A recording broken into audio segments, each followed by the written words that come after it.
हमारे चैनल में आपका स्वागत है। रोमांचक कंटेंट, ज्ञानवर्धक चर्चाओं और अंतहीन प्रेरणा से भरी एक शानदार यात्रा के लिए तैयार हो जाइए। 10 साल बाद सुबह के 6 बज चुके थे और अलार्म ने अपना काम करना शुरू कर दिया। तान्या बेड पर लेटी थी। उसकी आंखें बंद थीं और उसके चेहरे पर एक प्यारी सी मुस्कान थी। गाने को सुनते हुए वो खुद को किसी के साथ इमेजिन कर रही थी, कोई जो सालों से उसके दिल के पास था, और वो कोई और नहीं था। अलार्म सॉन्ग के लिरिक्स खत्म होते ही तान्या उठकर बैठ गई। उसने पिलो के नीचे से एक तस्वीर निकाली जिसमें वो और रुद्र स्टेज पर खड़े थे। रुद्र ने उसका एक हाथ पकड़ा हुआ था, वहीं रुद्र के दूसरे हाथ में एक अवार्ड था। ये तस्वीर आज से 8 साल पहले की थी। उस वक्त तान्या 14 साल की थी और उसे 3 साल लगातार टॉप करने के लिए स्पेशल अवार्ड दिया जा रहा था। इसके लिए स्टेज पर उसके पेरेंट्स को बुलाया गया था।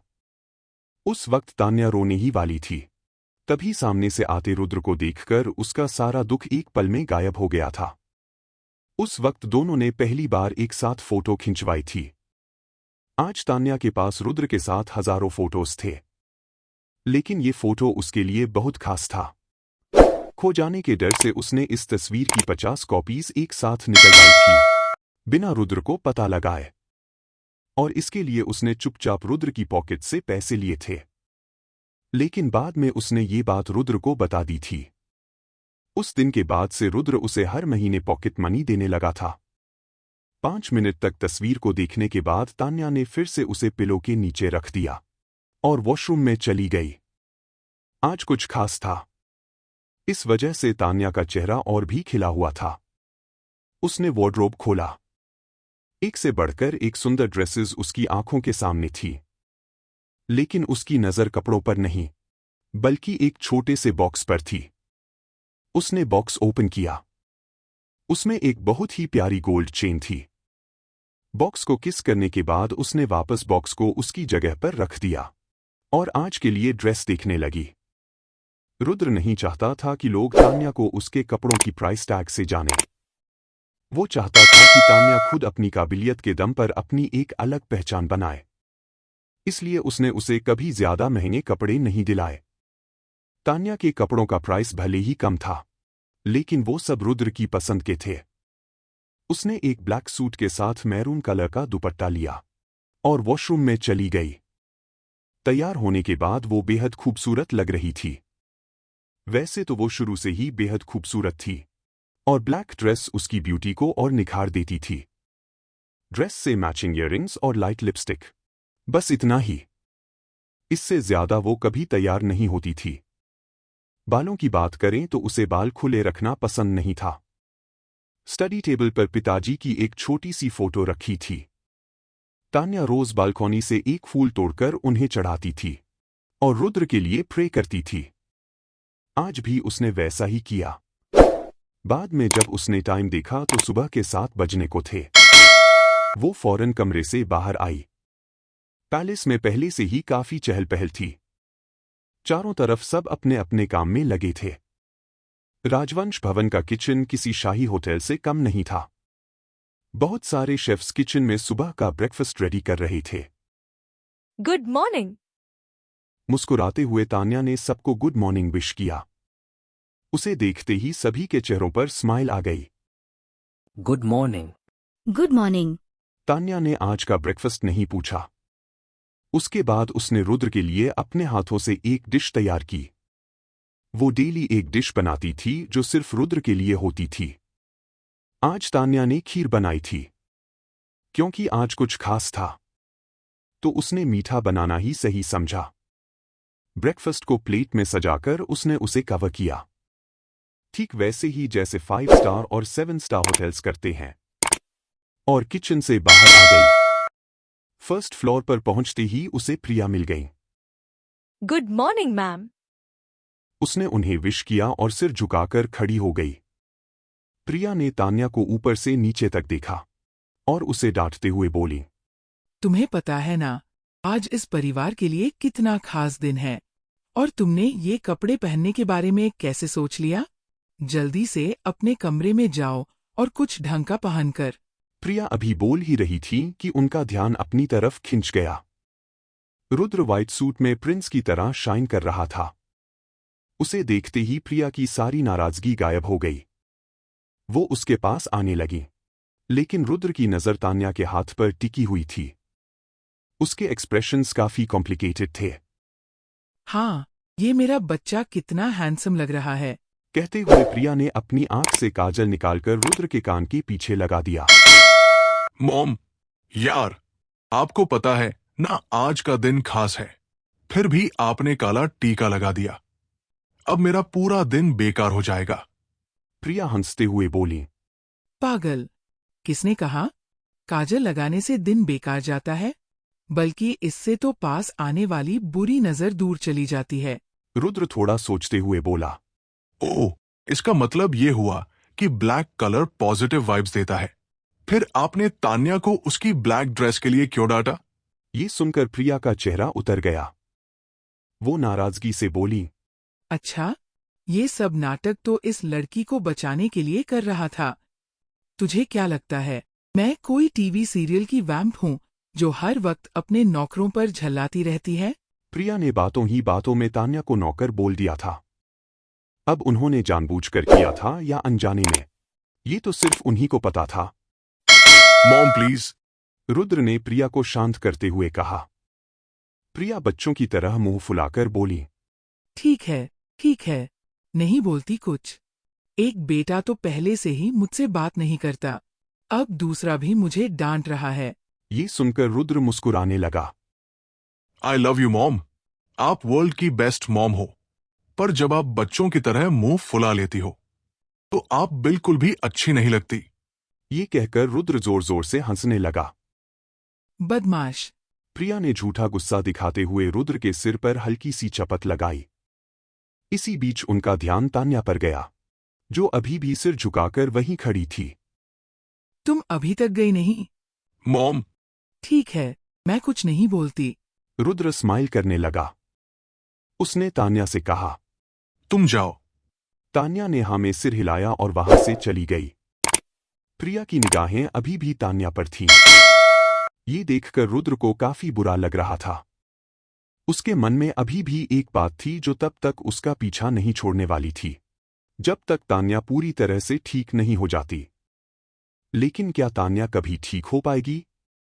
17 साल 17 साल से वो उसके ठीक होने का वेट कर रहा था। जब भी वो तान्या को शांत, गुमसुम देखता तो न जाने क्यों उसे तकलीफ होती। उस वक्त उसका दर्द और बढ़ जाता और उसके अंदर से एक आवाज आती, अब क्या हो गया था? क्यों उसके पीछे पड़ा था? उस दिन अगर तू अपने गुस्से को कंट्रोल कर लेता तो इस लड़की के चेहरे पर वही रौनक होती जो उस दिन तूने देखी थी। लेकिन तेरी एक गलती के कारण वो कभी भी खुलकर बोल नहीं सकती। मॉम, प्रिया जी की आवाज सुनकर रुद्र वापस आया।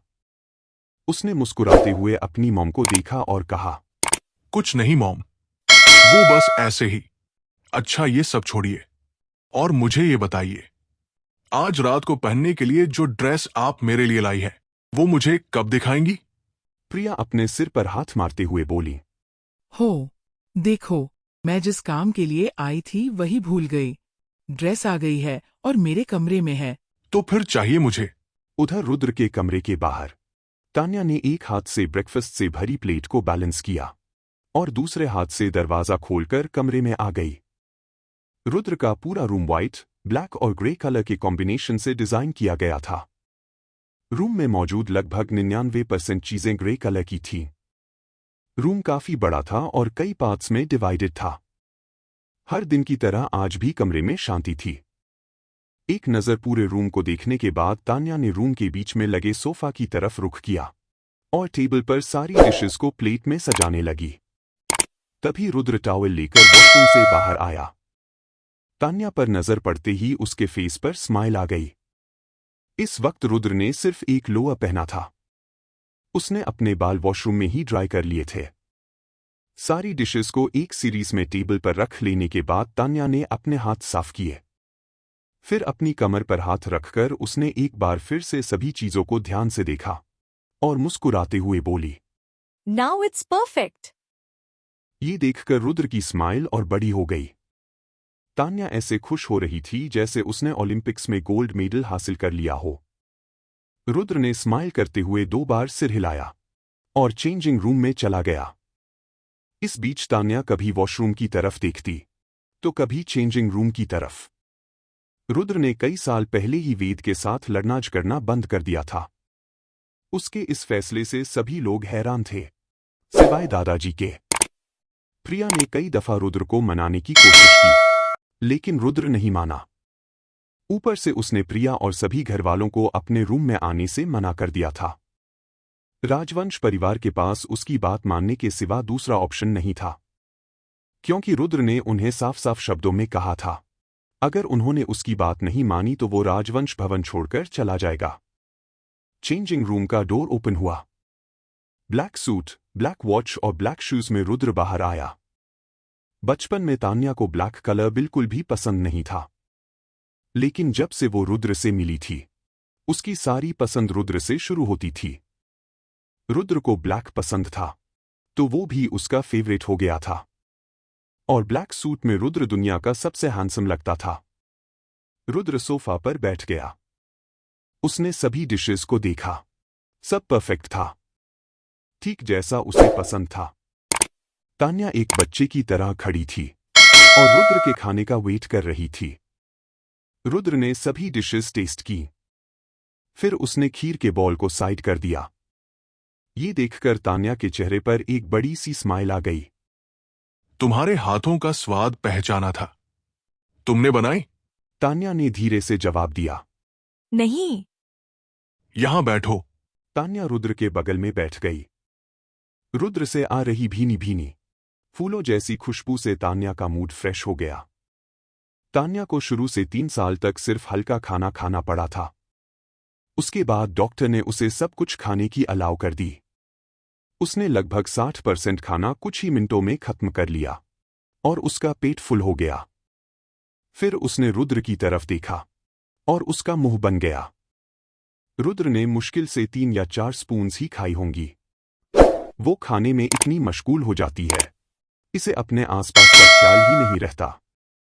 वहीं रुद्र उसे खाते हुए बड़े ही ध्यान से देख रहा था। उसने अपनी प्लेट टेबल पर रखी और तान्या के माथे पर किस किया। फिर उसके सिर पर हाथ फेरते हुए बोला, रेडी हो जाओ, आज हमें जल्दी निकलना है। तान्या ने हाँ में सिर हिलाया, लेकिन वहां से कहीं नहीं गई। शायद उसने उसकी बात नहीं सुनी, इसलिए रुद्र ने दोबारा बुलाया, तान्या। तान्या ने नजर उठाकर उसकी तरफ देखा। हुआ क्या? रुद्र ने उसे बड़े प्यार से पूछा। रुद्र ने उसे ध्यान से देखा। तान्या के दोनों हाथ एक दूसरे से जुड़े हुए थे और वो अपने पैरों को हिला रही थी। ऐसा वो सिर्फ तभी करती थी जब उसे कुछ कहना होता। तुम्हें कुछ कहना है? तान्या ने पहले तो तेजी से सिर हिलाया, फिर जल्दी से सोफा से उठते हुए बोली, नहीं नहीं, मैं अपना बैग लेकर आती हूँ। और वहां से जाने लगी। रुद्र ने उसका हाथ पकड़ लिया और उसे वापस सोफा पर बैठाते हुए बोला, रुको, पहले बताओ, क्या बोलना है तुम्हें? तान्या ने बेचारगी से मुंह बनाकर उसे देखने लगी। रुद्र ने टेबल से खीर का बॉल उठाया और बोला, तुम्हारी ये ट्रिक बहुत पुरानी हो चुकी है। अब बच्चों की तरह बिहेव करना छोड़ो और बताओ क्या कहना है। आगे क्या हुआ जानने के लिए सुनते रहिए हमारी ये कहानी, सिर्फ और सिर्फ मजेदार कहानियां पर। वीडियो देखने के लिए बहुत बहुत धन्यवाद। अगर आपको यह कहानी पसंद आई हो तो लाइक, शेयर और सब्सक्राइब करना बिल्कुल न भूलें। मिलते हैं अगले वीडियो में।